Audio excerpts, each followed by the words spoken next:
the White RHINO, aka Dave Allen, has said that he has been offered a fight with Joyce on Joyce's professional debut. It will be a 10-rounder.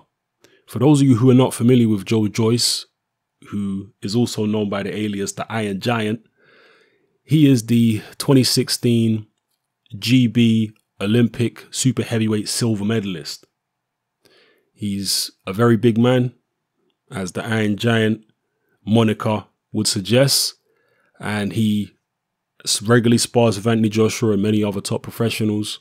He supposedly has a very good chin. This is what I think Anthony Joshua has said in the past. He's already, I think, 30 years old, there or thereabouts.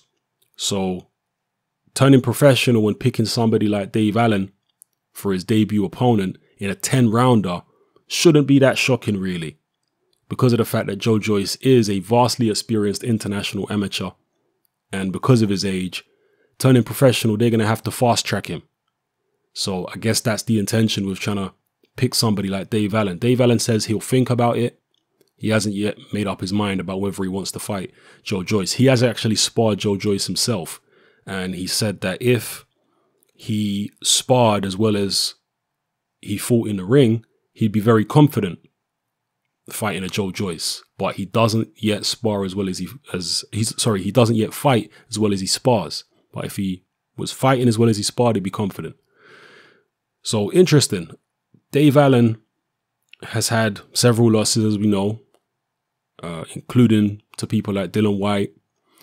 He lost to Luis Ortiz, and most recently he lost in a Commonwealth title bout to a Jamaican whose name escapes me right now at this particular second. I ain't had much sleep last night, so bear with me. But Lenroy Thomas, that's the guy's name. It came to me. He lost his last fight to Lenroy Thomas. So how many more losses does Dave Allen need on his resume before he simply becomes a journeyman and an opponent rather than somebody who has the potential to win at least domestic level titles, etc.?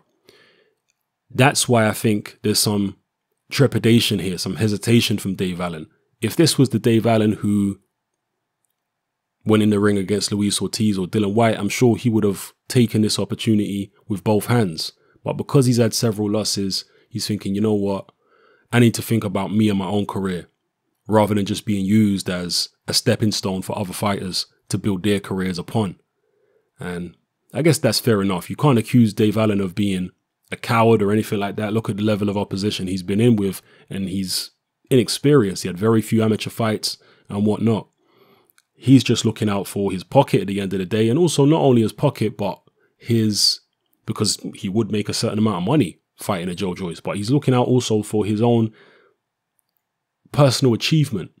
He wants to win belts and be at least British champion and whatnot before he retires. So we'll see what happens here.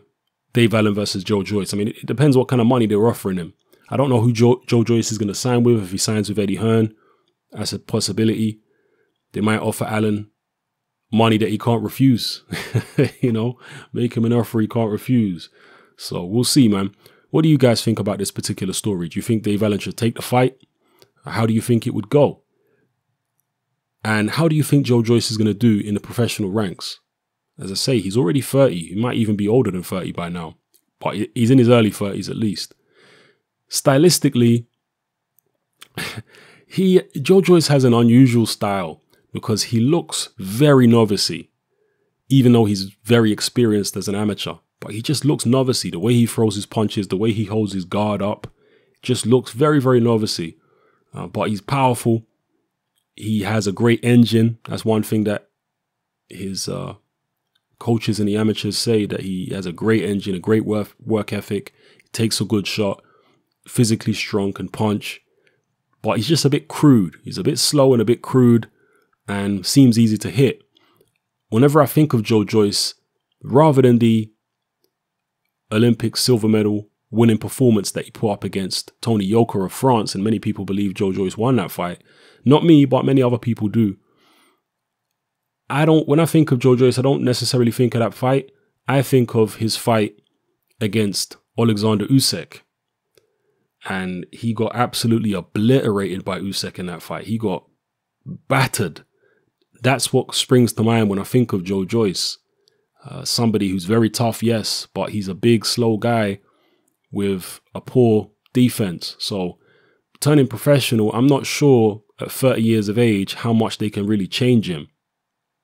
You know, because as I say, if he's been he's been amateur for so long, if they were going to refine him, if they were going to get his technique to be more correct and more professional and polished looking, then surely that would have happened by now. They surely would have polished up his technique beyond where it is at the moment, which looks very, very novice-y. So, you know, I don't know how far he can go as a pro, but I wish him all the best. And sometimes you don't have to have the best technique if you've got the power and you've got the punch resistance and you can wear people down. Maybe Joe Joyce is going to be one of those guys who takes fighters out in the second half of the fight.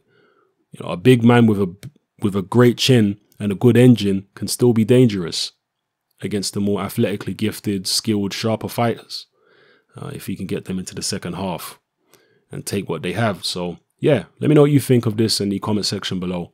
It's happening. I'm out.